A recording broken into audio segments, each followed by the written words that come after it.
Okay, welcome back, everybody. So as you guys can see on screen now, we've got my current free hit draft and the most likely the draft that I'll be using for this upcoming game week. As you can see on screen, it is just solely full of doublers. It's 11 starting players, all have a double fixture.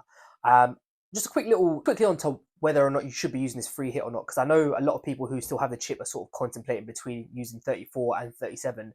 The reason why I personally am going to go for the free hit this week as opposed to 37 is I think 37 just there's 3 more weeks, right? So there's 3 more transfers which are able to bring in to field a team out for that week. Now, I think a lot of people will still have their bench boost left, so they'll be looking on a game week that has doubles, which is either 34 or 37, to use that chip. I just feel like for me, I'll be able to get 3 more players in at least at the bare minimum without taking any minuses, which are going to set me up for that week. So that is kind of the main reason why I am going to use my free hit this week. I think for anyone out there, it's solely team dependent, right? And a lot of people would have used their free hit back in 28 when you know there was a big influx of people using it for that particular game week. So everyone's going to be in different situations, and everyone's team is going to be set up differently. So I think this is solely for if you are wondering and you've still got a bench boost as well, and you're wondering which week to play your chip. I think for me, free hit 34, bench boost 37. A lot of people probably end up wildcarding in 35, which would couple up well with the bench boost in 37. So yeah, for me, that's exactly why I'm going to be using my free hit this week.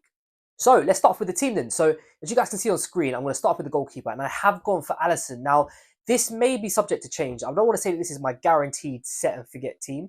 The reason why this may change, and it'll still be for another Liverpool player, but it will just be that third Liverpool spot will be either Trent or Alisson. Now, the reason why I've gone for Alisson is I think he's just more of a guaranteed starter. I did have concerns, even though Trent was back on the bench, I did have concerns whether he would play both games. It has seemed that Conor Bradley has come off injured against Crystal Palace in the game Liverpool played on the weekend, but obviously Joe Gomez can play at right back, so I just don't know whether I can guarantee Trent a starting spot in that Liverpool team at the moment, which is why I've gone for Alisson in goal. They've got 2 very good fixtures. Liverpool, obviously, a bit disappointing game against Crystal Palace. I do think they'll bounce back. One of them obviously is the Merseyside derby against Everton, so that will be a big game which Liverpool should be up for. I think Liverpool are just a better defence with Alisson there. I don't think they're necessarily an amazing defence, but I think with him in goal, as we saw against Crystal Palace, he did actually make 1 or 2 very good saves. So yeah, for me, Alisson will be one of my Liverpool players that I'll use and will be the goalkeeper in this starting free hit draft. Okay, so moving on to defence. So we've got 2 fullbacks. You can see both who play on the left side, and obviously Gabriel from Arsenal. So Aït-Nouri. Now, again, he is the same as Alisson. He's subject to change because obviously he is flagged on FPL. Now, he didn't play. He travelled with the squad on the weekend, but he didn't actually play the game. And obviously for me, I did have him in my starting 11. So I do expect him to be back. I think Wolves are just a better team when he's playing. I think he just gives them a much more attacking outlet down that left-hand side, and I think a lot of the play ends up going through him. So for me, I've gone for Aït-Nouri now. That could be subject to change. Obviously, with the free hit, you can make transfers right up until the deadline, so you've got enough time. So yeah, Aït-Nouri is one of the 3. The second one is Tariq Mitchell from Crystal Palace, who obviously has come off the back of an exceptionally good game against Liverpool, picking up an assist, bonus points for that, clean sheet as well. Crystal Palace obviously have 2 home games, which kind of puts them in good stead now. The first one is obviously against West Ham, which I think West Ham, without Jared Bowen, it does lessen their appeal. And I kind of do back Crystal Palace more so in this game. The fact that they've got 2 home games as well. I know they're not easy games, but I'm hopeful that Crystal Palace might keep 1 clean sheet at least. So Tariq Mitchell for me, like I said, this whole team is going to be filled with doubles anyway. So yeah, he's got to go straight in there. And last but not least, Gabriel from Arsenal. Arsenal coming off the back of a really difficult result against Aston Villa, one that I don't think a lot of people would have seen. And the fact that they had the clean sheet in the bag for a big part of that game and sort of gave it away at the end was a little bit disappointing. I still think as Arsenal defenders, Gabriel is just the best bang for your buck. He's the cheapest. I think he offers the most goal threat going forward from corners and set pieces. And I think for me, at 5 point, I think he's 5.4 now, which a lot of people would have probably bought him for cheaper. I don't think you can go wrong there. Obviously, you could consider Saliba, maybe Ben White, but I think for me, Gabriel, just from the attacking sense, I think he offers a lot more than everyone else. So yeah, as you can see on the screen, Tariq Mitchell, Rayan Aït-Nouri, and Gabriel as the 3 in defence. Okay, so now the big section, the midfielders. Most people will already have 1 or 2 of these players, if not 3 or 4, actually, to be honest with you. So let's start with the Liverpool boys. Salah and Diaz, I think they are the 2 nailed ones. Now, there is a reason why I haven't got Darwin. Now, obviously, when I was picking between that third and final Liverpool spot, it was either between the defence or Darwin up front. Now, I have a feeling that Darwin. I think Darwin will play one of the games, but I don't know if he'll play both of them. Obviously, Diogo Jota is back. I think Liverpool, they're just more clinical with him up front. And I do worry about Darwin's minutes in this double. I do think he'll play a part in both of them. I think he'll probably start one, and I have a feeling he'll come off the bench as a sub for one of them.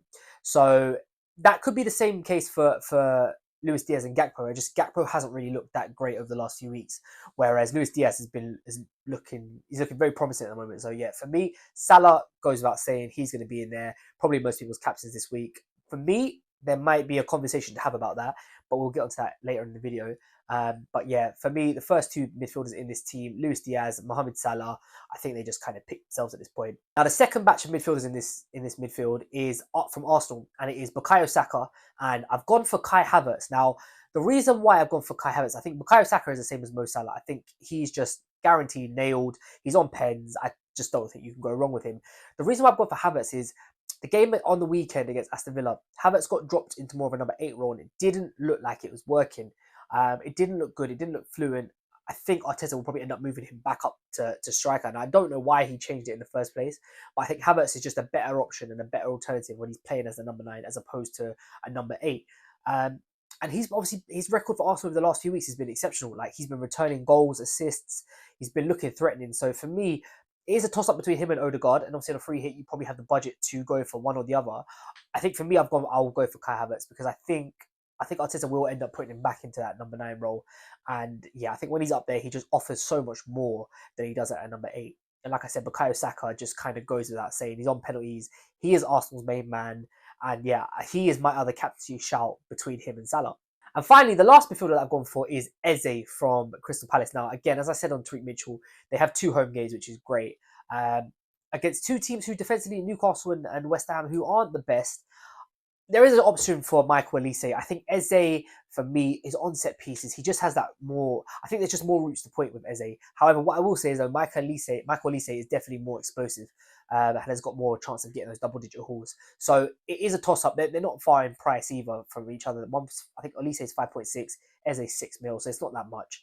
But I have put Eze in this midfield for me, as I just think he is more central, more creative to what Crystal Palace are trying to do. Okay, and finally, the last 2 forwards. And now, I did not think that I would be lined up in a game week in FPL with a Crystal Palace striker and a Wolves striker. But nevertheless, here we are. I have gone for Mateta and Cunha. So, quickly on Mateta, I think for me, he is just the way to go. He's on penalty to Crystal Palace. He's looking like he's got that starting spot over Odsonne Edouard right now. And he's looking very good. Every performance he's put in so far for Crystal Palace has been very good since they've had a new manager. So for me, I think he is just kind of like a no-brainer at this point.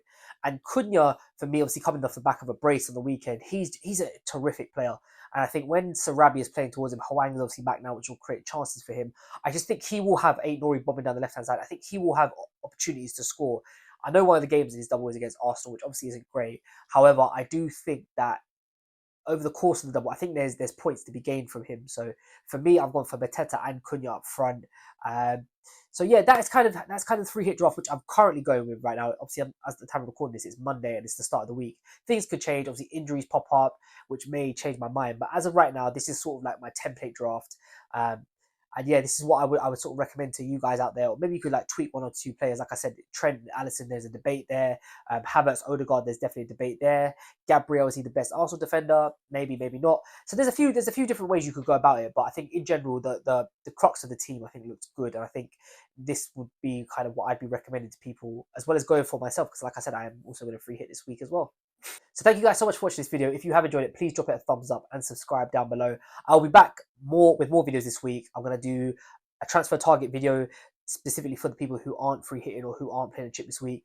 I'll be doing another fancy challenge video looking ahead at Game Week 34's challenge, which is double points on all the promoted sides, so Burnley, Luton and Sheffield. And then I will try and get a final thoughts video out maybe around Friday-ish. So there should be hopefully 3 to 4 videos this week. So it should be a good week for content. But like I said, if you have enjoyed this video, please give it a thumbs up and subscribe down below. I'll catch you guys next time. Bye-bye.